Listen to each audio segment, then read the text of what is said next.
I've completed 5 coats of paint on the front and the passenger side of this old motorhome with a roller technique. But that won't work for the lower half with all the storage and access doors. So I'm going to show you how I painted that. Plus, we're almost finished sanding and we're starting to buff and polish. Check it all out on this episode of Roaming with Rosie.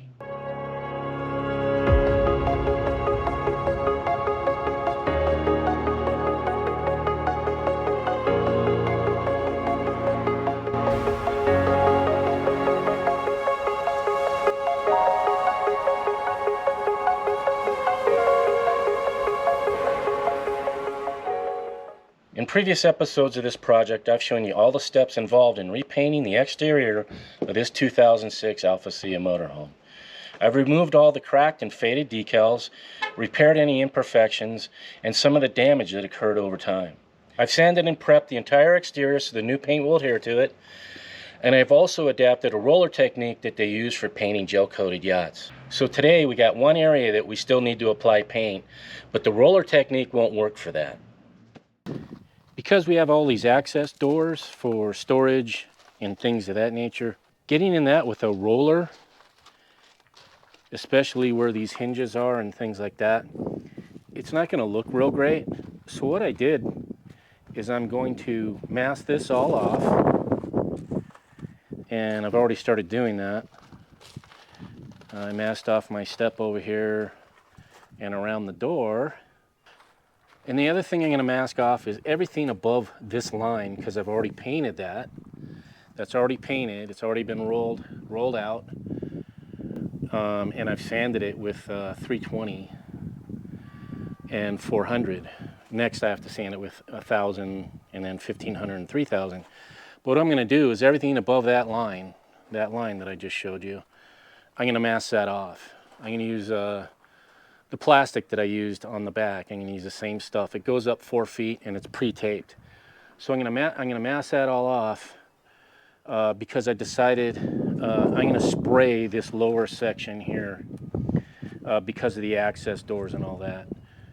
One of the reasons that I chose Rustoleum as the paint to paint Rosie with was not only do they carry their paint in a can where you can brush it or roll it, but they also have the same exact colors in spray cans. So if there's areas where a roller doesn't really work out too well, or a paintbrush, you can use a spray can. So what I found and what I'm going to be using is this Rustoleum turbo paint. Now the thing, it's a lot bigger than a regular spray paint. It's 24 ounces actually.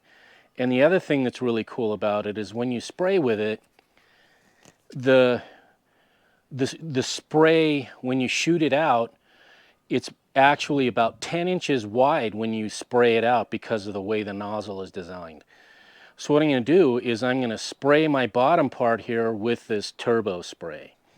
And like I said, the reason being is because of all the hinges and the doors, it's just going to work out a lot better. So, and the cool thing is it's gloss white, the same as what I did on Rosie here on the top. So this is going to speed it up for me a little bit, so that's a good thing. And I can complete it in one day, so I can shoot 5 or 6 coats in a matter of one day and have it all done, and then all I have to do is basically finish sand and buff. Right now I'm going to finish masking, and then I'll show you when I spray this out. So what I'm going to be using to be masking off the top part here is this Scotch Blue. It's plastic. It's basically 4 feet. This container is 4 feet wide and 90 feet long, and it's pre-taped.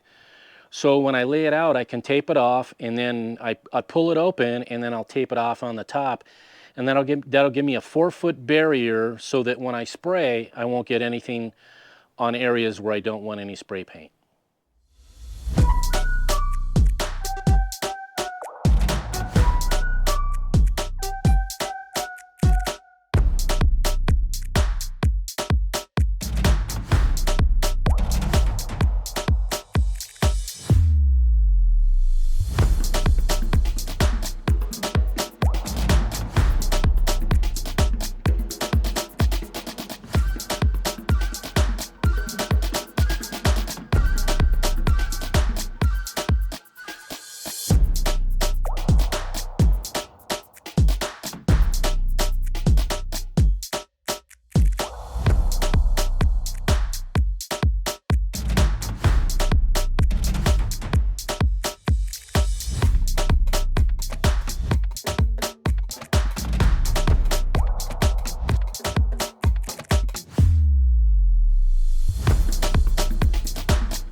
Now, like I said in the previous episode when I sprayed the engine door, the same thing with this. After you shoot your first coat, or any coat after that, you have to shoot your next coats within an hour or 48 hours. If you do it anywhere in between an hour and 48 hours and you recoat, it's going to crinkle up. So you just want to make sure that you shoot all your coats prior to an hour. So what I'm going to do is I'm going to shoot a coat. I'll probably wait about 30 minutes and come back and do my next coat. So that's it.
So I've just finished sanding with 320.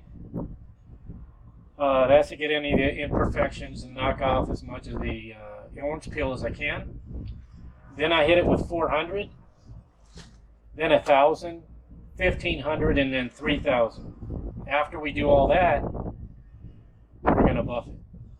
And all that is to, once you hit it with 320, then you have scratches, so you got to break those down. That's why I hit it with 400. Then I hit it with 1,000, so that makes the scratches a lot smaller. 1,500 makes them even smaller. 3,000, they're real minimal scratches. Small enough that when you hit it with a buffer, it'll get rid of all the scratches and everything. You won't see any of the sanding marks. So that's why I go as far as 3,000 with it.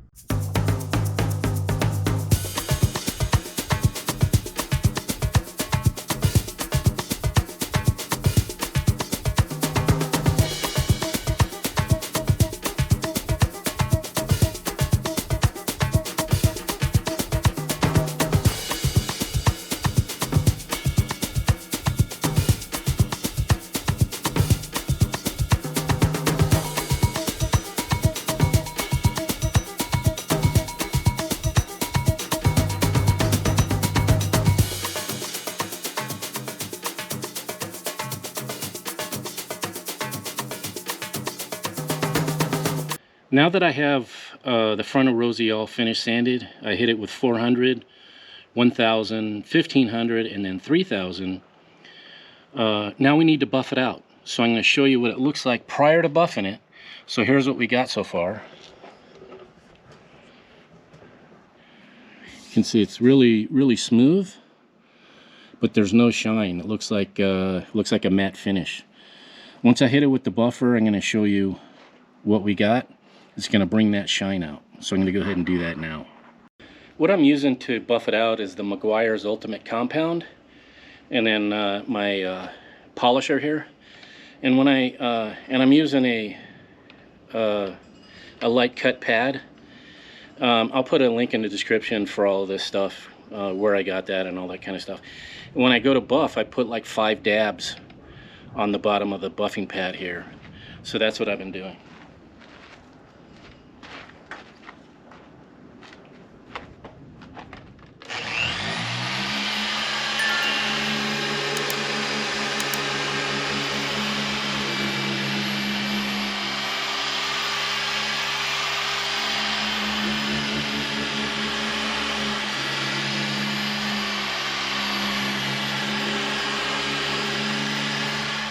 Couple of things about when you're buffing.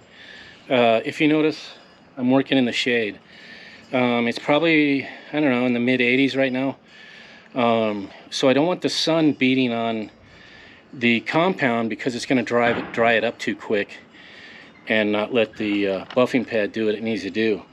So I'm trying to work in the shade, and I'm running it at about 3 on this polisher. And the other thing is, I'm not really applying any pressure. When I have it, I'm just holding my hand here to keep it from bouncing around. I'm letting the tool do the work. I'm not pressing down or anything like that. I'm just holding it in place and letting the pad and the compound do what it needs to do.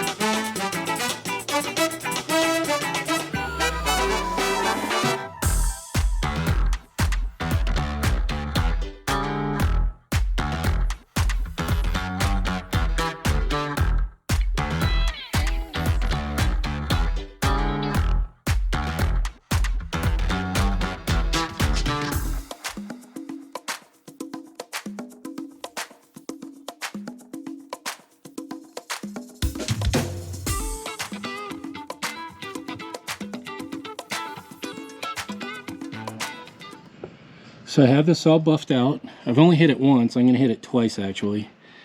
I don't know if you can see it. You could see how it's really starting to shine up. You can see it from there. You can see how it's really starting to come out and shine up. It's starting to look really good.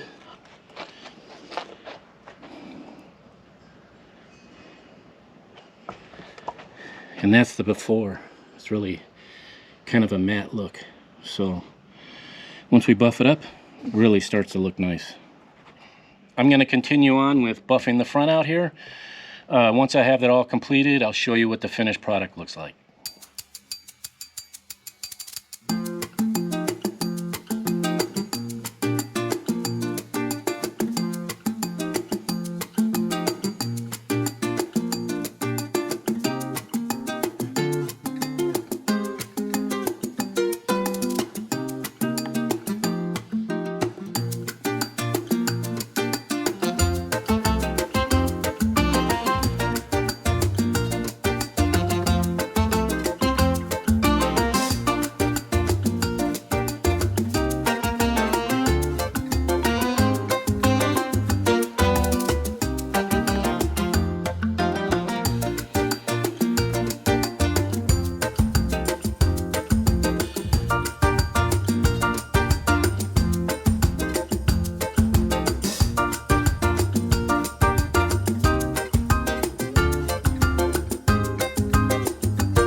I've completed buffing the entire front of the RV here.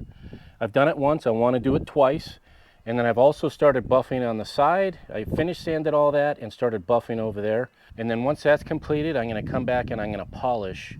And I'm going to be using a different pad. I'm going to be using a blue pad, which is actually a finish pad. I'll show you in the next episode the product I'm going to be using and also the pads and all that. I've already completed the driver's side of the RV, the upper and lower part of the side, and then also the rear of the RV. What I wanted to show you in this episode is how the process of how I did it and all that kind of stuff. I've also installed the new headlights into Rosie, and I'll share that with you in the next episode. We're hitting the road in 10 days, so I'm down to the wire finishing this project. So I've got a long few days ahead of me to complete it on time. But I'm really motivated now that I can see how this old motorhome is starting to come out. The sheen that's coming out after buffing has really exceeded my expectations, and I haven't even polished it yet. On our next episode, I'm going to show you how Rosie looks after I've got her all polished up. I'll also give you a total cost of how much the project actually cost and how much money I saved by doing it myself. To see a list of the supplies that I've used so far in this project, just hop down to the description below and you can see a list of all the products I use with links included, and also a playlist of all the prior episodes. We really appreciate you taking the time to watch Roaming with Rosie. And if you're not yet a subscriber, please hit that subscribe button and hit that notification bell.